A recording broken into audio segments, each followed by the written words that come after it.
boy Rootz from Team Relinquish here with another deck profile at ARG Orlando. We just got top 16. Got my boy Demonte behind the camera right now. First time cameraman, baby. There we go. We played SPYrals for this event. Originally, we were gonna come to this event. I played at the regional last week at Kissimmee.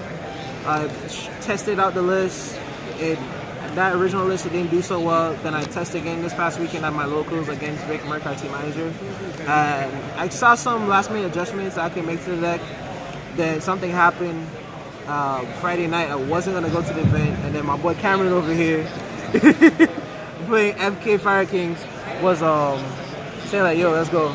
So we jumped in the car. Funny story about that with your wallet. That's another story for another day. And come to the event, made a few minute changes. We were playing exactly 40, but then we added a 41st card, which I'll explain to you as I'm showing the deck. And we went 7-1. I played, so I have information right here somewhere.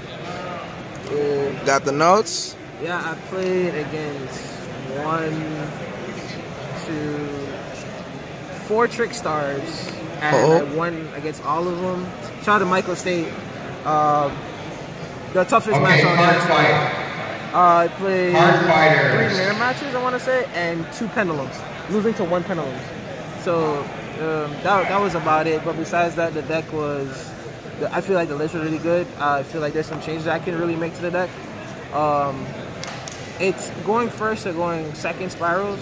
The deck is, if I go first, I can still do my try-get combo play, or Pichu Talker, Sleeper, or going second is you evenly match them and you go on. So I'll show you the list now. Turn it upside down. Let's get into it. Top 16 mat right here. Okay. Shout out to got ARG the top 16 SPYral profile. Yeah. One Gofu. I saw Gofu a lot, surprisingly. I saw it about 4 or 5 times yesterday, but against pendulums, when they go Baguska, it's pretty much a fodder card at that point. So that's the one I'll go through monster. For hand traps, I played 3 Ghosts, 3 Drone Lockbird, 3 Ashes, and 1 Maxi. The 41st card was this, which was I played 3 Joes. Talking to Cameron and Kamal, this card is a D barrier, and I wanted a card that I'm not a big fan of Drone Lockbird because you draw it sometimes, and if you play a lot of rogues, it's not gonna be really well. But I drew it and it overperformed. Ash Blossom is really good at Maxi. I think Gamma sucks. The card's okay. You can play around it. It's completely readable. But these 7 trap cards are the best 7 trap cards. Ghost Ogre is good, but I don't think it's... you can play through Ghost Ogre. But these cards, if you activate them, either your opponent stops or it just halts them in their way. So out of all the hand cards, hand traps, these are the most optimal ones. That's why I feel that was the best card. For SPYrals, a typical quick fix, drone, 1 master plan. I drew master plan 3 times yesterday, and I had a way to get it out my hand with Foolsbury Variables or Twin Twister. Sleeper, this card is better than this card. Like, this combination is good, but when you have rescue, it's even more deadly because a lot of players were gonna play Spell Shattering Arrow. So I would just go SPYral Sleeper and target anything else besides himself. The only time I would ever go Sleeper is if I know what the cards in my opponent's hand, preferably against Trick Stars, and like clear their board. That was the only time I actually went Sleeper with the Last Resort combo. But in most cases, I would have a Sleeper and a face-up Rescue, which is retarded because you can have a SPYral monster in the graveyard and you shuffle back. Like you can shuffle back Master Plan and have a Super Agent in the graveyard, or you can shuffle back Super Agent and leave Master Plan in the graveyard, and then during your opponent's turn go activate Rescue, add back any SPYral monster you want in the graveyard, destroy the Rescue during your opponent's end phase, banish Rescue, and bring back Master Plan on the field. So you have another search for next turn, and you have another resort to switch, and plus a SPYral monster. So it's like a +3 pretty much. 2 SPYral Toughs and 3 Super Agents. I did not play 3/12. It's a great card. It's great in a grand matchup. But if you're going second, it doesn't. I mean, if you're going first, it's a card that I don't have anything for me to declare. So in most cases, I saw myself going drone, and super agent in most cases. I did drone a quick fix probably like 3 times yesterday and did the combo. So it's pretty there. That's all the monsters. Can't remember the exact number. For spells, the 1-for-1 side like 2 times yesterday. This card is retarded. Elaborate a little bit more on it on mission. This card I activated a lot more than me pitching off of fluid burial goods. Like I was switching off the master plan. And I would literally have Sleeper on board and equip with Last Resort and target anything else and pop a card during my opponent's turn, activate this and draw a card. So basically you're drawing 1, you draw for turn, you activate the effect. So it's like a pot of greed in a sense. I mean, you pot of greed or draw of greed if you want to call it that way. So this card was phenomenal this weekend. I wouldn't play more. I lost Upstart Goblin was, I mean, that would have made Upstart, me win, but it would have. yeah, so you're playing 40 cards. Rhoda, Foolish, 2 big red, 2 double summons. A lot of players want to cut this card. This card is really great. If you're trying to multiples, I understand, but it overperformed this weekend, which was really good. 3 Fluid Burial Goods, which was an MVP card for me this weekend. I was playing 2 originally, but it's just too good for me to pass up. You see this card, if you're trying to multiples, you can settle for next turn play, but drawing this card and any spiral gives you heals, and that's the sole purpose of the deck. You want to get to heals as fast as possible. 3, basically 6 resorts. That's the best way to say it. So that's all the spells. Traps, 2 rescues. I'm not playing Utility Wire. The card is good. It's a Phoenix Wind Blast, but to be honest with you, I never have a super agent on the field for that card to resolve. So it's a dead card in this list because Super Agent never stays on board for me. It never does, in most cases. 3 evenly matches. I saw this card twice or 3 times yesterday. Once when I was going first and against my Pendulum matchup. It's really subpar. I would not main this card again. I feel like Book of Eclipse is a better card to play than this card because evenly match, you need a card that interacts going first and going second. And drawing this first is not a good, going first and you drawing this card in a 41 card deck, the chance of you drawing in multiple 3s is like 30 to 33%, or 27.5 to 33%, something like that. But against Trickstars, I sided out a lot. So it was okay when I sided, and it wasn't bad. So every time I drew it, there was some situation I did use it. So, but I did side out a lot this past weekend. That's the main deck. I'll go over side real fast. Every card in my sideboard I used, I think it was perfect. I wouldn't change a single thing about it. It was phenomenal. I made sided Kamungus and this because I didn't have a second Gamma Seal, so this one with that. 2 Chaos Hunters, tried against a Michael State and all the Trickstar players I played. I played against Orion Allen last round. I 2-0'd him, and then I ended up playing him again in top 16. I got 2-0 because I got a game off game 1 due to a deck error, but it is what it is. This card was phenomenal. It was at one time I summoned this against my Trickstar matchup, pitching the Gofu to summon this, and my opponent had 3 Licorice, and they went to break sword and I popped it, but it did its job because I had to ask for the reincarnation, so it was really good. That's all the monster and spell was Regeki. I saw Regeki once yesterday. I wouldn't side this card again. I mean, Baguska, yes, whatever, but there was no situation at all this past weekend that I really needed a board wipe, to be honest with you. Like, the deck is engineered to break through boards and do much more. So, I mean, Regeki, I might not side this again. 3 Twin Twister. This card was phenomenal. I was siding 2 originally, but then at the last minute, Cameron was on my ass to say, bro, play 3. Card's too good. So, shout out to Cameron on that one. 2 Magical Springs.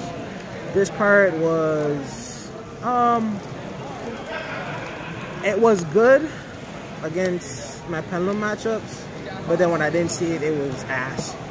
But this card's retarded because I drew 3 cards and I pitched a Twin Twister and kept the second copy I drew into it. So it was GG no read from that point.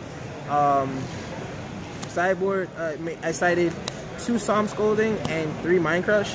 When you're going first against the mirror match, if let's say you lose game 1 or you're going first, you're gonna literally sight this thing. Psalm Scolding, talking to Kamal, his concept is whenever I see this card going first, it's automatically game.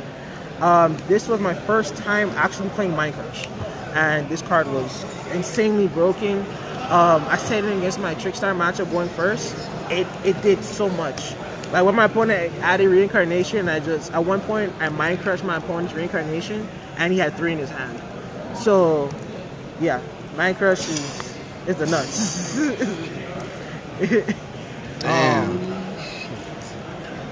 Tokens, my boy Vegeta, shout out to my girls, Delissa, love you, babe.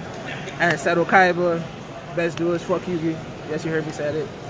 Vegeta's my nigga. Link Spider, that's my extra. 1 Link Spider, Proxy Dragon, Ib.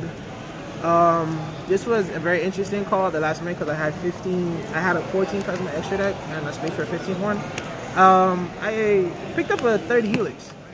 Talking to Kamal, like I talked to Kamal a lot about my decks, Paul Cooper, and a lot of my teammates and a lot of Florida guys. And he said the 3rd Helix, if besides getting winter cherries, it always comes up. And I shit you not, excuse my language, this card, the 3rd one was there either to access it or when you're doing try gate combo. And it actually came up. It really did came up. The 3rd one came up too many times yesterday. I'm thinking most every match it came up.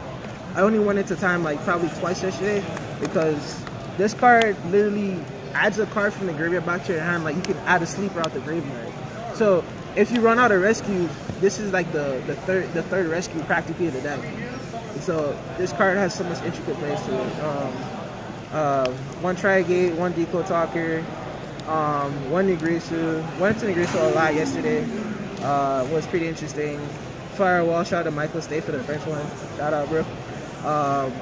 Gaia Saber, Borreload. Went to Borreload once yesterday against Trickstars because they went Borreload to swing. Like, it was funny.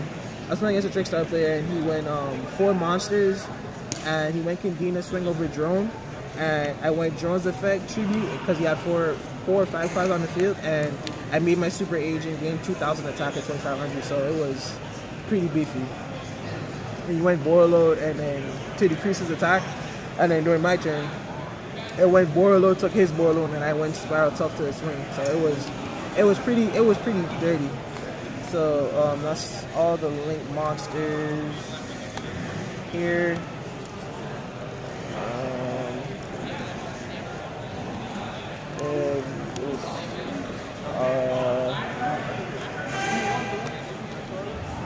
The rest of the sideboard, Baguska never went into it. It's Proxy Dragon, Firewall, Baguska is still a very optimal play in this deck, so I want to have access to it. Princess Sprite went into this card about 6 times yesterday, and only once I milled a monster off of it. This card gave me Foolish Brilligus, Terraforming, Upstart Goblin, surprisingly, so it's the best level 1. Actually, I wouldn't play Dallahan, and I took out DD Crow. Prematurely, like, DD Crow was really good early in the format, but now it's not really as great. There's more ways you can do things. And Ancient Fairy. This is the one, these are 2 cards I did not go into all weekend, but Baguska I would not swap out, but I was originally playing Coral Dragon like for the regional and local level while I was testing, but it never came up. And I took out Coral Dragon. I was like, I'd rather pop a field spell card because if I play against ABCs or anything that, if you know people are playing set rotation, because that was what the whole, oh, we're gonna play set rotation and play against True Draco. We wanted a way to get through stuff. And to be honest, I wish I had Coral Dragon. This card and this card never used it. It's good to have it just in case, but it never came up. It never came up this weekend. So if anything I would change, I'll probably change this and put in a Coral Dragon. But that's the deck profile. Again, shout out again to Jim and ARG for coming out here to Florida. For this opportunity to have some fun. Shout out to my boy Cameron one more time. If it wasn't for this nigga looking me up and saying let's go, I would not be here. Again, let's top. Shout out to VicMerc, Demonte, Flea, Team Relinquish, Andy from TooPlusGaming, our sponsor, Edward, Fernando, Sala, Pichu, Julie, Lipe, Michael State, Kamal Crooks, Ruben, Ryan, Gustavo, Caesar, We got all the shout out. Everyone that's supporting me up until now. Shout out to you, Mom. Love you. Yeah. I shout out to my brothers and sisters in Philly. Kristen, the Eagles are not winning the Super Bowl this year. But that's about it. It's your boy Rootz, and let's say have fun and look. I will see you guys at YCS Atlanta coming up to Flea's backyard. So, come through. Yeah. Until next time.